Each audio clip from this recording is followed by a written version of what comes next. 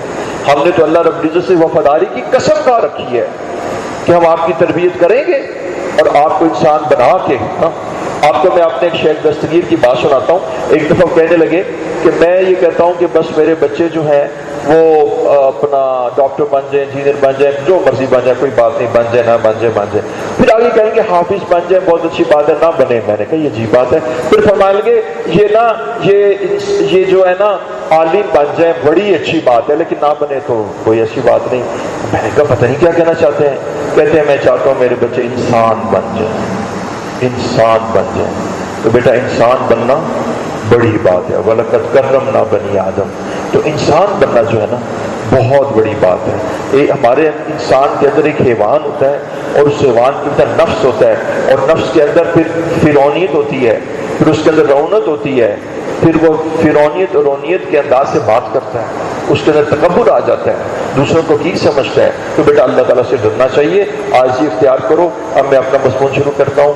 اللہ جل شانہ فرما رہے ہیں, پیارے بچوں, میرا پہلا تو مضمون میں نے عام جنرل رمضان اور اس کے بارے میں تھا. بس اس کے بارے میں بیٹا میں پہلے جو میں نے بیان کیا تھا صرف اتنی بات کہتا ہوں کہ یہ نا حدیث میں آتا ہے کہ اگر تمہیں پتہ لگ جائے کہ رمضان کیا ہے تو تم سارا سال رمضان کی امید رکھو, تم چاہو کہ سارا سال رمضان ہو جائے.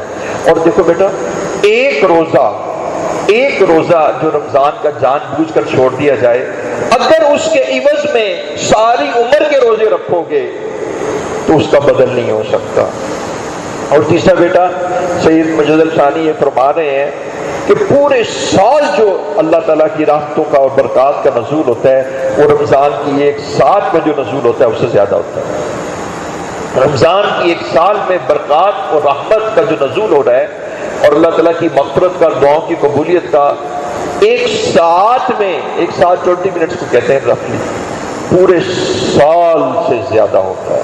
تو میں عرض کرنا چاہتا ہوں, ایک تو اس کو نہ چھوڑو نا. کل میرے پاس نا رات 12 بجے میں یہاں سے گیا, پھر ایک جگہ اور جا گیا, وہاں تھوڑی سی بات چیت کی, اس کے بعد پھر میں گھر آیا تو 12:30 بج گیا. مجھے نوک آئی اندر گھر میں, کوئی ساتھی آیا. میں نے کہا کون؟ اس نے کہا جی میں فاروق. میں نے کہا اچھا بہت اچھا. اور میں نے کہا پھر تو اور ساتھ کون ہے؟ اس نے کہا 3-4 ساتھی اس طرح بنائے. اچھا میں نے کہا تم اچھی جگہ پہ آئے ہو, اچھے وقت پہ آئے, تو میرے کیفیت دعا کی ہے. میرے اندر نا اس وقت دعا کی کیفیت ایک جیسے ایک چشمہ نہیں پھوٹ رہا تھا دعا کا, کیونکہ 23ویں رات ہے. اور میں نے کہا دیکھو میں تمہیں بیٹا بات بتاتا ہوں, تم بس دعا کرا کے چلے جاؤ. وجہ کیا کہ میں نے اور بھی دعائیں کرنی ہے بڑوں کے لیے, اب تو یہ تو نہیں کہ تمہارے لیے کروں گا. اچھا اب یقین جانیے کہ میں نے کہا دیکھو اللہ کے فضل سے عرض کرتا ہوں کہ دعا میری قبول ہوگی. میں نے کہا دعا کی اور 10-12 منٹ میں نے کہا دعا قبول ہوگی. آپ کیوں مجھے, میں آپ سے مذاق کرتا ہوں یا میں کو بہت استغفر اللہ, میں تو دنیا میں اپنے آپ کو سب سے زیادہ حقیر سمجھتا ہوں. بیٹا تم اللہ کی رحمت کو جانتے نہیں, تم پہچانتے نہیں ہو. تم حاتم تائی کے پاس آئے تھے اور تم نے کہا 2 روپے دے دو, اور سوچا کہ یار پتہ نہیں بےزتی ہو جائے گی, دے گا نہیں دے گا. تمہارے یہ حال کیا. جیسے عرفات کے میدان میں کہا جاتا ہے, حدیث مبارک حضرت شیخ الحدیث لکھتے ہیں کہ اس نے اپنے گناہوں سے مغفرت چاہی اور پھر یہ خیال کیا کہ میرے اللہ نے مجھے معاف نہیں کیا تو وہ گناہگار ہے. رب عبادی انی انا الغفور الرحیم. تم اللہ تعالیٰ کی صفت غفاریت کا بھی انکار کرتے ہو, اور صفت رحیم اور کریمی کا بھی انکار کرتے ہو, اور صفت ودود کا بھی انکار کرتے ہو. پتہ نہیں کتنی الگ الگ صفت رحمان, ان کا انکار کرتے ہو جب تم یہ کہتے ہو کہ اللہ تعالیٰ معاف نہیں کریں گے. آپ کو پتہ خودکشی کیوں حرام ہے؟ آپ کو معلوم ہے خودکشی کیوں حرام ہے؟ خودکشی حرام کی اصل وجہ ہے کہ خودکشی اللہ رب العزت کی صفت رحیم اور صفت رحمان کا انکار ہے. یہ مایوسی ہے.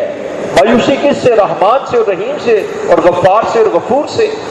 تو خودکشی اس کی حرام ہے کہ تم اللہ سے نا امید ہو گئے تھے, اللہ کی رحمت سے. اللہ کی رحمت سے نا امید نہیں ہونا چاہیے.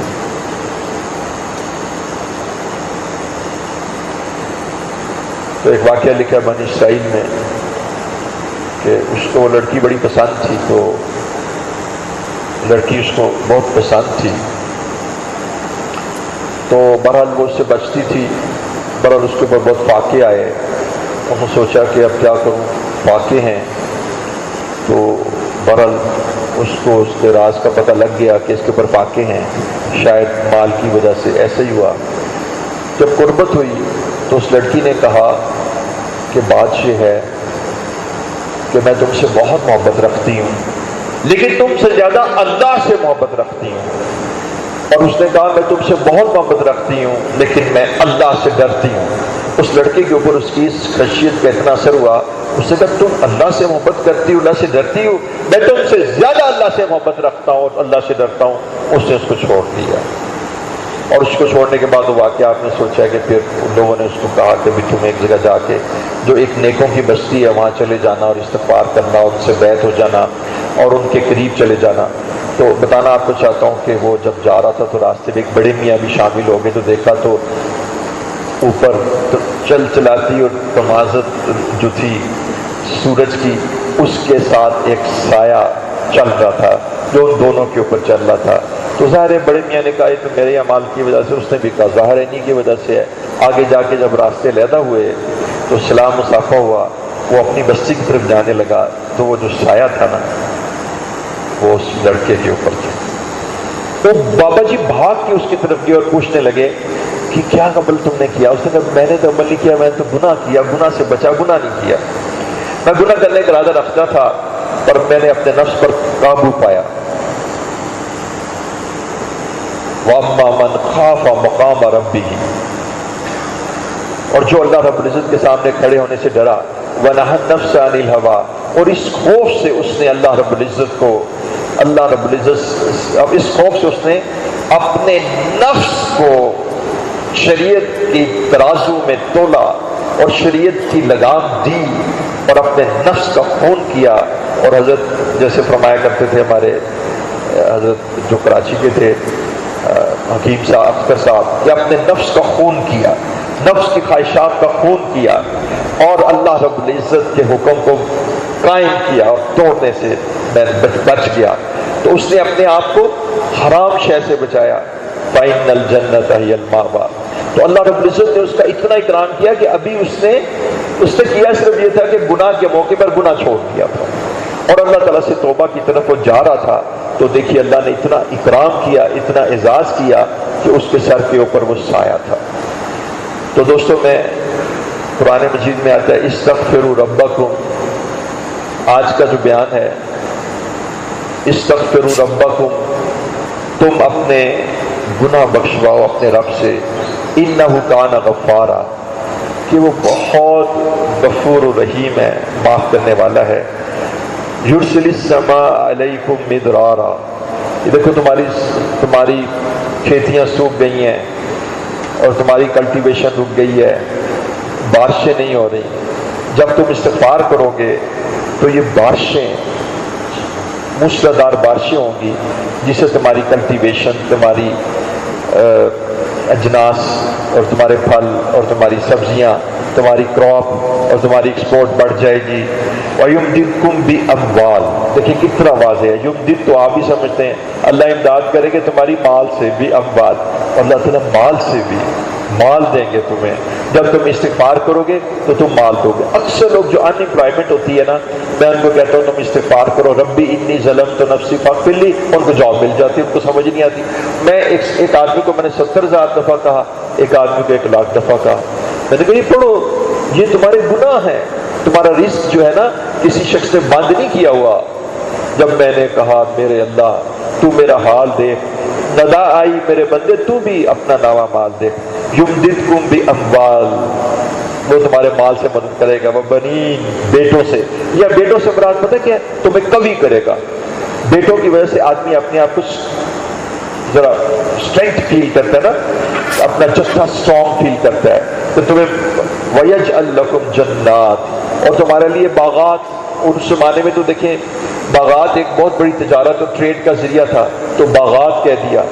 اب آپ اس باغات کو انڈسٹری پہ بھی لے آؤ، انڈسٹری پہ لے آؤ، کہ تمہاری انڈسٹری میں بھی، تمہارے باغات میں بھی اللہ تعالیٰ، تمہاری بزنس میں بھی، تمہاری ایکسپورٹ پہ امپورٹ میں اللہ مدد کرے گا، وَأَنْهَارًا، اور یہ جو تمہارا کیا کہتے ہیں کلٹیویشن اور کا جو نظام ہے جس میں نہریں ہیں، اور تمہاری نہروں کو بھی اللہ تعالیٰ بھر دیں گے۔ توبوا الی اللہ، اے اللہ کے بندو اللہ کی طرف رجوع کرو، اللہ کی طرف اپنی توجہ کو مبذول کرو اور اللہ کی طرف توبہ کرو، اپنے گناہوں کی مغفرت کرو۔ توبۃ نصوحا، ایسی توبہ جو سچی ہو کہ تمہارے قلب سے بات نکل رہی ہو کہ اللہ آئندہ ساری زندگی میں گناہ نہیں کروں گا۔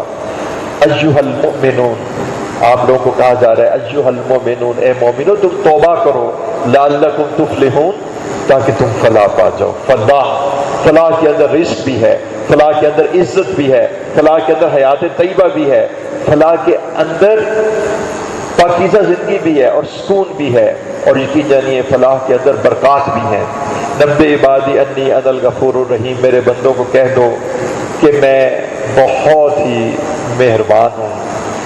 ان تجتنبوا کبائر ما تنہون عنہ، اللہ جل شانہ فرما رہے ہیں کہ اگر وہ کبیرہ گناہ کہ جس سے تمہیں روکا گیا ہے کہ اسے تم رک جاؤ، نکفر عنکم سیئاتکم، تو ہم تمہارے سے تمہارے سارے گناہوں کو دور کر دیں گے، وندخل مدخلا کریما، اور ہم تمہارے لیے ایک ایسی جگہ داخل کرنا ثابت کریں گے، تمہیں ایسی جگہ داخل کریں گے جو بڑی عزت کی جگہ ہوگی، اور جو بڑی اللہ تعالیٰ کی پسندیدہ چیف گیسٹ ہاؤس ہوگا، وہ تمہیں اس جگہ اللہ تعالیٰ تمہیں داخل کر دیں گے۔ تو دیکھو بیٹا، تم استغفار میں اپنا وقت لگاؤ۔ اچھا، اب گناہ کس کو کہتے ہیں؟ اچھا میں تھوڑی سی بات کر لوں، مجھے بات کر لینے دیجیے۔ گناہ کس کو کہتے ہیں؟ گناہ کہتے ہیں اللہ جل شانہ کی نافرمانی کو گناہ کہتے ہیں۔ اور کس کی نافرمانی کو؟ اللہ کے باندھے ہوئے اصول کو توڑنے کو، اللہ کے باندھے ہوئے لاز کو وائلیٹ کرنے کو، اللہ کی نافرمانی کو، احکامات کے توڑنے کو۔ اب بیٹا تم مجھے بتاؤ، میں ایک آپ سے بات کرتا ہوں، تمہارا میرا منہ ہے کہ رب کی بات توڑ کر رب کا مقابلہ کر لیں؟ جب ہم کسی کا لا وائلیٹ کرتے ہیں تو ہم اس کی حیثیت کو تسلیم نہیں کرتے، اور ہم یہ کہتے ہیں کہ بھی تمہاری حیثیت ہمارے یہاں کوئی نہیں ہے، کوئی فرق نہیں پڑتا۔ تو بیٹا گناہ کہتے ہیں اللہ رب العزت کے احکامات کو، اللہ کی باندھی ہوئی حدود کو توڑنا، اللہ کے قانون کو وائلیٹ کرنا، توڑنا۔ اس سے سب سے پہلے یہ بات ہوتی ہے کہ اللہ کو غصہ آتا ہے، اللہ کو ناراضگی آتی ہے۔ یہ یاد رکھنا، اللہ کو غصہ اور ناراضگی ہوتی ہے پر اللہ اس کا اظہار نہیں کرتے۔ کئی دفعہ بیٹا باپ کے ساتھ ایسے معاملہ کرتے ہیں، باپ اس کو ایکسپریس نہیں کرتا، یہ باپ کا حلم ہوتا ہے، اس کی ٹالرنس اور برداشت ہوتی ہے کہ وہ کچھ نہیں کہتا۔ آپ نے استاد کو ناراض کیا ہوا ہے، استاد کچھ بھی نہیں کہہ رہا آپ کو، تو یہ اللہ تعالیٰ کی بس دیکھنا، کفار کو اللہ تعالیٰ کچھ بھی تو نہیں کہہ رہے، کفار کو اللہ تعالیٰ میسیج بھیج رہے ہیں کہ دیکھو تم ہدایت کی طرف آ جاؤ، آخرت کی طرف آ جاؤ، پیسے بھی ہیں، مال بھی ہے، سونا بھی ہے، زخرف بھی ہے جی، اور گولڈ بھی ہے، ساری چیزیں ان کے پاس موجود ہیں، عزتیں بھی ہیں، ظاہری طور پر ان کے پاس سامان آسائش بھی ہے، لیکن اللہ تعالیٰ برداشت کر رہے ہیں، حالانکہ وہ کفر کے اندر مبتلا ہیں، شرک کے اندر مبتلا ہیں، ظلم کے اندر مبتلا ہے، تکبر کے اندر مبتلا ہے، سوگر کے اندر مبتلا ہے، زنا کے اندر مبتلا ہے، اور وہ کلبز اور کپس میں اور اللہ کے تمام احکامات کو توڑ رہے ہیں، لیکن اللہ تعالیٰ برداشت کر رہے ہیں۔ تو بتانا چاہتا ہوں کہ اللہ تعالیٰ اگر سزا نہیں دیتے تو ان کا حلم ہے، وہ ان کا پیار ہے نا بندے سے، وہ پیار کی وجہ سے، جیسے کہ باپ کے بچے کو مار تو نہیں دیتا جب وہ غلطی کرتا ہے، صرف سرزنش کرتا ہے۔ تو بیٹا کبھی کبھی جب آدمی کو کبھی کوئی بیماری آ جاتی ہے، پریشانی آ جاتی ہے، سرزنش ہوتی ہے، اللہ کا پیار ہوتا ہے، اس میسج کو ریسیو کرنا چاہیے۔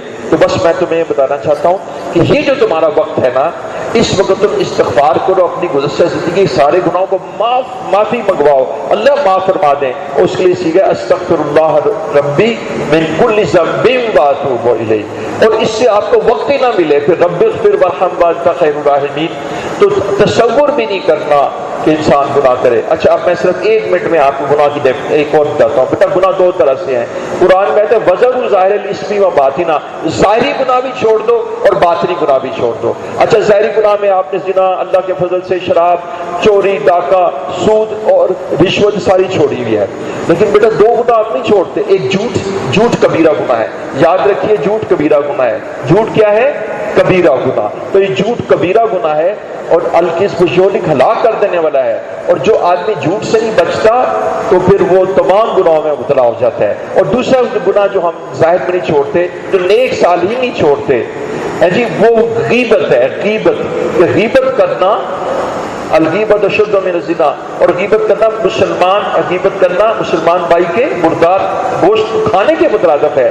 تو غیبت چھوڑنی ہے. یہ دو گناہ تو میں آپ کو. اب باطنی گناہ، اچھا جب ہم یہ سارے گناہ چھوڑ دیتے ہیں تو ہم سمجھتے ہیں کہ ہم گناہوں سے پاک ہوں گے. نہیں، وزر ظاہر الاسم و باطنہ، ظاہری گناہ بھی چھوڑ دو، باطنی گناہ بھی چھوڑ دو. اب بیٹا سنو، باطنی گناہ، حسد کرنا چھوڑ دو، کینہ رکھنا چھوڑ دو، بغض رکھنا چھوڑ دو. بیٹا اسی لیلۃ القدر کے اندر جو اب آئے گی اور آ چکی ہے اور آئے گی، اس کے اندر صرف اس شخص کی دعا قبول نہیں ہوتی جو کسی مسلمان کا کینہ اور بغض رکھتا ہو.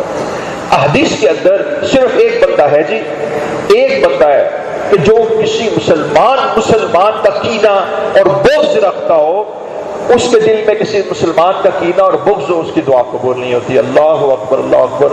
میں نے کہا سے سنا ہے سارے گناہ جو ہیں وہ ایسا نہیں ہوتا کہ ان سے ایمان سلب ہو جائے. کینہ اور بغض ایک گناہ ہے کہ جس سے موت کے وقت ایمان سلب ہو جاتا ہے. تو دیکھیے اس کی دعا لیلۃ القدر میں، لیلۃ القدر خیر من الف شہر. تو اس سے یہ بات یاد رکھو کہ تم نے یعنی کینہ اور بغض سے بھی بچنا ہے. اس کے بعد بیٹا ریا. ایک شہید کو بھی جہنم میں ڈال دیا گیا، اور ایک عالم کو بھی ڈال دیا گیا، اور ایک سخی کو بھی، کہ وہ سب کام کرتے تھے لیکن میں ریا. تو بیٹا اندر ریا ہے. اور اس کے بعد میں بتاتا ہوں تکبر، رعونت، کہ میں بڑا ہوں، میری بات ماننی چاہیے، جو میں کہوں گا ویسے ہی کرنا چاہیے. یہ جو تکبر، رعونت ہے، یہ قرآن کہتا ہے کہ ہم نے آخرت تو بنائی ان لوگوں کے لیے ہے کہ جو دنیا میں علوم نہیں چاہتے. تو عاجزی، عباد الرحمن الذین یمشون علی الارض ہونا. اب عباد الرحمن کون ہے؟ کہ جو ابدیت کے ساتھ چلتے ہیں، جو عاجزی کے ساتھ چلتے ہیں، جن کے اندر تکبر اور رعونت نہیں ہے، جو اپنے بات منوانے کا ذوق نہیں رکھتے اور اپنے آپ کو بڑا نہیں سمجھتے، جن کے کلام کے اندر تحکمانہ انداز نہیں ہوتا، جن کے کلام میں آرڈر نہیں ہوتا. ہم بعض وقت بولتے ہیں تو ہمارے کلام میں آرڈر ہوتا ہے، تحکمانہ انداز ہوتا ہے. فرمایا ایسے لوگوں کے ساتھ کیا کرنا چاہیے؟ وَإِذَا خَاطَ، کیا جی وَإِذَا خَاطَ قَالُوا السَّلَامَ، کہ جب آپ سے یہ لوگ ٹکرے تو آپ انہیں کہ قالوا السلام، قالوا السلام، کہ آپ کے جی السلام علیکم، ہم آپ سے جھگڑا نہیں کرتے. میرے عزیز دوستو، بس میں آپ سے عرض کرنا چاہ رہا تھا، عاجزی اختیار کرو، ابدیت اختیار کرو، نیاز مندی اختیار کرو. حضرت حاجی امداد اللہ مکی کہتے ہیں وہ راستہ جو اللہ رب العزت کی طرف جاتا ہے، وہ راستہ جو اللہ کی طرف جاتا ہے، وہ نیاز مندی کا راستہ ہے، وہ عاجزی کا راستہ ہے، وہ تواضع کا راستہ ہے. تو عاجزی اور تواضع کا راستہ اختیار کرو. حضرت ابوبکر صدیق فرماتے ہیں شکر ہے اللہ رب العزت نے آپ تک آنے کا راستہ عزت اور تواضع رکھا ہے، ورنہ ابو بکر کے پاس تو کوئی قابلیت تھی نہیں. تو بیٹا اللہ تعالیٰ قابلیت نہیں دیکھتے، اللہ تعالیٰ تواضع دیکھتے ہیں، عاجزی دیکھتے ہیں، بندگی دیکھتے ہیں، عبادت دیکھتے ہیں، جھکنا دیکھتے ہیں. وَإِذْ قَالَ لَهُ رَبُّهُ أَسْلِمْ، ابراہیم علیہ السلام کو کہا کہ آپ جھک جائیں، اپنے آپ کو سپرد کر دیں. وَإِذْ قَالَ لَهُ رَبُّهُ، جب ابراہیم کے رب نے انہیں کہا اسلم، اپنے آپ کو سرنڈر کریں، سبمٹ کریں، اپنے آپ کو جھکا دیں. قَالَ أَسْلَمْتُ لِرَبِّ الْعَالَمِينَ، میں نے اپنے آپ کو عالموں کے رب کے سامنے جھکا دیا. إِنَّ صَلَاتِي وَنُسُكِي وَمَحْيَايَ وَمَمَاتِي لِلَّهِ رَبِّ الْعَالَمِينَ، میرا اٹھنا بیٹھنا مرنا جینا سب اللہ کے لیے ہے. وَآخِرُ دَعْوَانَا أَنِ الْحَمْدُ لِلَّهِ رَبِّ الْعَالَمِينَ. عاجزی اختیار کریں، ذکر کریں، اور اپنے آپ کو بیٹا یہ اس ٹائم میں اپنے آپ کو بنا لیں. یہ بننے کا ٹائم ہے، جیسے شکم مادر کے اندر بننے کا ٹائم، مدر سے ڈومن میں بننے کا وقت ہوتا ہے. اگر کوئی آزاد نہ بنے تو نہیں بنتا. بنا لیجئے، رزق مانگیے، اچھی رشتہ مانگیے، اچھی بیوی مانگیے، گاڑی مانگیے، مکان مانگیے، رزق مانگیے، اچھا گھر مانگیے، وسیع گھر مانگیے، اچھی گاڑی مانگیے، اچھی سواری مانگیے، اپنے اچھے دوست مانگ لیجئے، عزتیں مانگ لیجئے، مسائل اور مشقتوں سے پناہ مانگ لیجئے، ہیپیٹائٹس بی سے پناہ مانگ لیجئے، کینسر سے پناہ مانگ لیجئے، اور وہ جو صحیح الاسقام ہیں ان بیماریوں سے پناہ مانگ لیجئے، اور اپنے بہن بھائیوں کے لیے مانگ لیجئے، اپنی ماں باپ کے لیے مانگ لیجئے. اور وہ ماں باپ جو چلے گئے، میں پڑھ رہا ہوں رب ارحمہما کما ربیانی صغیرا،